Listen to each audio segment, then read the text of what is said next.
সব সময় আল্লাহর কাছে এই দোয়াটা যেন আমরা করি, আল্লাহ কিয়ামতের দিন তুমি আমার হিসাব নিও না, আল্লাহ তুমি আমার বিচার বসিও না, আল্লাহ তুমি দয়া করে আমারে মাফ করে দিও।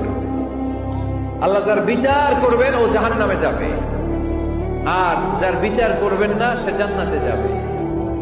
আল্লাহ যদি বিচার করে আর পাই টু পাই হিসাব নেয়, নামাজ পড়লি না কেন, রোজা রাখলি না কেন, মিথ্যা বললি কেন, খাদ্যে ভেজাল দিলি কেন, মাছে ফরমালিন দিলি কেন, যৌতুক খাইলি কেন, ঘুষ খাইলি কেন, উল্টাপাল্টা করলি কেন, জিনা করলি কেন, একটার পর একটা প্রশ্ন বানে যদি সেই ভয়ঙ্কর দিনে আল্লাহ আমাদেরকে জর্জরিত করে, আমাদের কোনো উত্তর আছে? সেদিন আমাদের বাঁচার কোনো উপায় আছে?